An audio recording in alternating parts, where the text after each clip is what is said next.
So in AWS, you might be provisioning some servers, right? Yeah. So how do you connect the, you might be using Linux-based machines from AWS. Okay. So when you are connecting, how are you connecting to AWS servers?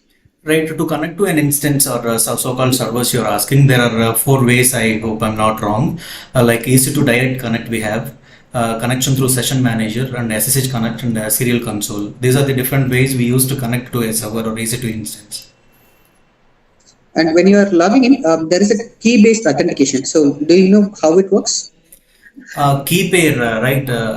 Key pair set of public and private key. They are asymmetrical keys, right? Where public key is stored in the instance, and we, the user, get the private key. And while logging into that, it let us or enable us to connect to the instance by handshake mechanism. Okay. Fine. So what are the types of storages you have used in your the course? The storages I have used elastic block storage, EBS storage, like block level storage, and file level storage, EFS. I have an idea I didn't get to use, and I have come to use object storage, S3 bucket also. And apart from this, we have this ephemeral, short-lived storage, instance storage also. So these are the different types of storages I have come across in AWS. Okay. So is there any limit to create some buckets? Yes, of course, ABS provides any limit to the buckets, but which I'm not aware. In the sense, number of buckets you're asking me, right? Yes, the number of buckets. Yeah. So yeah. I'm from a project. I'm giving access to certain peoples. Okay. So they might go end up with creating multiple number of buckets. So is there any restriction we can shift, or is there any from AWS? Basically, I know that there is a restriction for there is a number for restriction, but I'm not aware how many number of buckets we can create within a for a particular account. I'm not sure. Okay, fine. Okay, so you have an instance in AWS. Yeah. Okay. And I'm trying to delete the instance, but I don't have access to delete the instance. I'm not able to delete the instance, terminate in the sense. Okay. So what is the reason? Then, the person must be enabling a termination protection for the instance. So when the termination protection is enabled, by any means we cannot terminate the instance. That is a safety precaution to avoid accidental termination of the instance. If at all you have to delete an instance, then you have to log into the console. You have to disable the termination protection. Only then we can terminate the instance. Okay. So I have a group of 5 members in my team. Okay. So whatever the first guy who provisions the server should be seen by the other guy.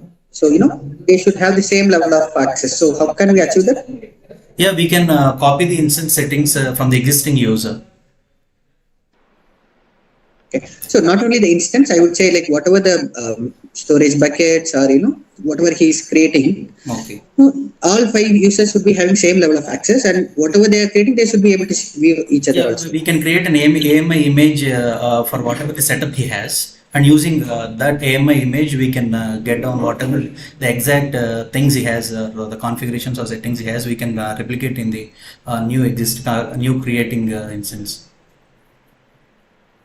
Okay, I'm not specific to EC2. So it's not specific to EC2 here. Okay. So I'm talking about the entire AWS services. Like you might be coming across with multiple services in AWS, right? Okay. So he might be creating storage, or he might be creating some databases. So whatever he is creating, other persons should be able to view, as well as they should have the same level of access in across. We can create the user in his groups. That will do better. Okay. Fine. So how do you increase or decrease based on the load functionality? Like how are you going to spread the load? Yeah, Amazon provides this excellent provision or facility to increase or decrease the number of instances based on the load on the instances, and we call it as auto scaling. So how many types of auto scalings are there? Auto scalings, actually I'm not sure the types of auto scalings. Okay, so Oh, I mean, auto scaling like instance auto scaling, and if it is in the case of a database, we can auto scale the memory that we can attach it. I'm not sure what exactly the terms we use. In instance, okay, we can auto scale, we can upscale or downscale the number of instances, which exactly replicates the instances based on the load. Whereas when it comes to the case of databases, they are a bit different. There, the memory keeps on adding whenever the data keeps finishing up. I could recognize in my journey these two types of different auto okay, skills that got it. databases and instance have. Okay. So there is something called load balancer. Okay. Yeah, yeah. So what are the types and why are we using two different types of load balancers right commonly? But earlier there are three types of load balancers: classic load balancer, network and application load balancer. But now classic load balancer is created from AWS, and we have a new load balancer called as gateway load balancer. Mm-hmm. And application load balancer, it handles HTTP and HTTPS, whereas network load balancer, it concentrates on TCP. It can hold, it can handle any kind of ports, right? Okay. Fine. So in AWS, like by default, Yeah. is it CloudWatch logs are enabled, or is it you have to do By some default, configuration? CloudWatch logs are not enabled while launching instance, or while we are creating an instance. We have to enable CloudWatch so that we can monitor our instance. Detailing CloudWatch, only then it is possible. Mhm. Okay. Fine. So on DevOps, have you worked on any DevOps tools? No, my DevOps course is not yet started, but I have idea what DevOps does and what are the tools we are going to use and for what purpose we are going to use.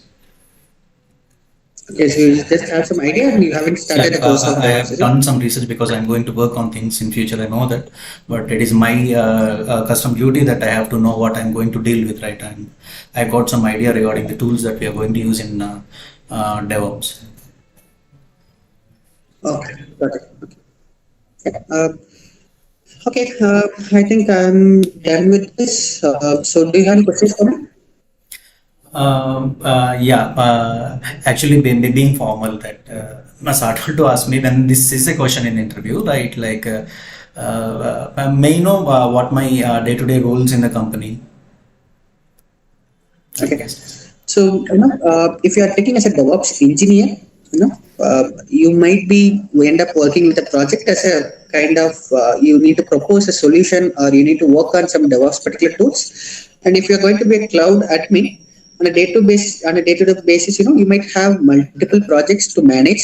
So you'll be, you should be familiar with your IAM roles and such things. You have to provide namespace organization to each project, and you need to deal with those. And you need to ensure that the overall costing is, it should be less rather than putting some. You need to restrict some quotas, and so lots of stuff based on the roles. Like how are you going to be placed in the project? Thank you. Thanks a lot, Nilesh. Thanks. Thanks,